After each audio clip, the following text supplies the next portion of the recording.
And puro din nga. Hanggang sa kanila, hindi pwede magkamali.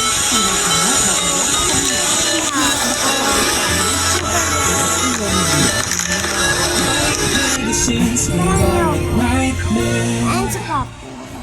Ang new and improved Coffee Blanca with New Zealand milk and premium coffee beans. Creamy at sarap na. Para ready for the day. Creamy at sarap. Feel the feel ng good vibes.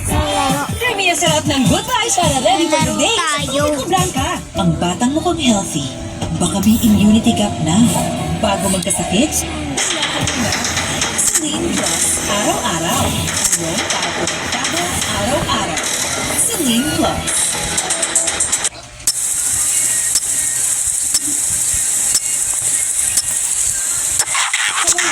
Mag-react, mas mahalaga ang marunong mag-isip. Isip na laging may kasamang puso. Bago maniwala, alam mo kung pinanggalingan.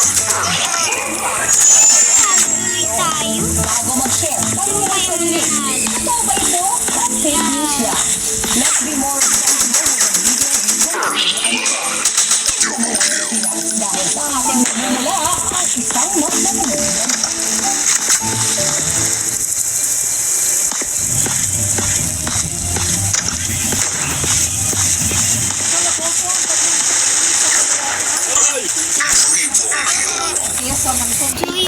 Delikado yan dahil may mga chemical ito na nakaka-cancer kapag nalanghap. Nasa frontline ng balita niyan si Mobile Journal, Alexis Ebue.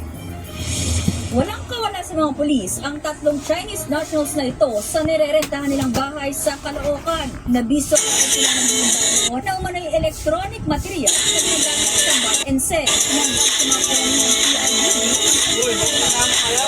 pyesa ng computer at cellphone. Wala namang maiharap na kaukulang papeles ang mga Chinese. Prohibited by law po yan kasi yung mga hazardous materials bawal kong mag-store niyan or na walang permit from the DNR.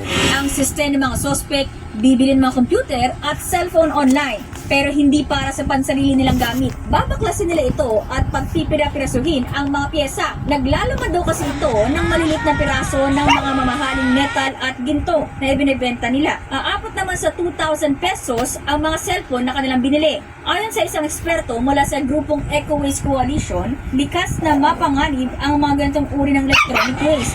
Meron ito ng mga nominated flame retardant, no? So, kaya hindi umiinit itong mga electronics na ito. Meron siyang ganung tangkap. Itong delikadong chemical. Pwede po magka-cancer. Neurotoxin din dahil merong lead, no? So, pwede sila apektuhan ng utak nila, no? At magsabi ng lead poisoning pag tumagal na. Pinabanta na ngayon kung sino ang paraplano ng mga sospek. Nagbabalita mula sa Frontline, Mobile Journal, Alexis Ebue, News 5. Nabundol ng motor sa iwanan lang ang isang grade 9 student sa Maynila.